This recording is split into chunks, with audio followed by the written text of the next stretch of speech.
UNICEF নিজেও কখনো চিন্তা করে নাই একটা সোশ্যাল এক্সপেরিমেন্ট এতটা বাড়াবাড়ির পর্যায়ে চলে যাবে। মূলত 6 বছর বয়সী একটা শিশু যার নাম ছিল এনানো, যাকে জর্জিয়ার ব্যস্ততম একটা রাস্তার পাশে পরিমার্জিত এবং সুন্দর দামি পোশাক পরিয়ে দাঁড় করিয়ে রাখে। তখন এনানোর সামনে দিয়ে যে মানুষগুলো চলাচল করছে তারা মনে করছিল এনানো হয়তো হারিয়ে গেছে। তাই কিছু মানুষ আইসা তাকে তার নাম, বয়স এবং এখানে হারিয়ে গেছে কিনা তা জিজ্ঞেস করতেছিল, যাতে অ্যাটলিস্ট তারা এনানোকে হেল্প করতে পারে। তাকে এই সেম জায়গার মধ্যে দ্বিতীয়বারের মতো দাঁড় করানো হয়, বাট একটু ভিন্নভাবে, অপরিষ্কার এবং পুরাতন কাপড় পরিয়ে। এইবার আশেপাশের মানুষরা তাকে হেল্প করা তো দূরের কথা, তার দিকে একবার ফিরেও তাকায় না। এইবার স্থান চেঞ্জ করে এনানোকে রিচ এবং পরিমার্জিত কাপড় পরিয়ে একটি রেস্টুরেন্টের ভিতরে প্রবেশ করানো হয়, যেখানে সে র্যান্ডম মানুষের টেবিলের মধ্যে যায় খাবার খাইতেছিল।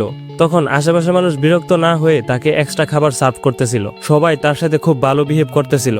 কেউ কেউ তার কাছে ডাইকা নিয়ে খুব সুন্দর করে ছোট্ট বাচ্চাদের মতো আদর করতেছিল।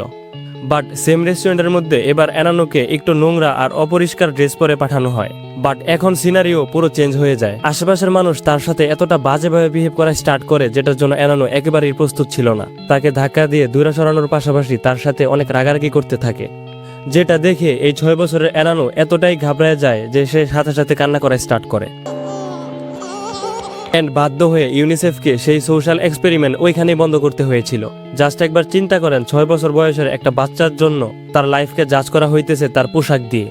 এই সোশ্যাল এক্সপেরিমেন্টের মাধ্যমে ইউনিসেফ পুরো ওয়ার্ল্ডকে একটা মেসেজ দিতে চাইছিল যে এনানোর মতো পুরো ওয়ার্ল্ডের মধ্যে এমন লাখ লাখ বাচ্চা আছে যারা কিনা তাদের লাইফের অধিকারগুলো থেকে বঞ্চিত হয় তাদের আশেপাশের এনভায়রনমেন্টের কারণে।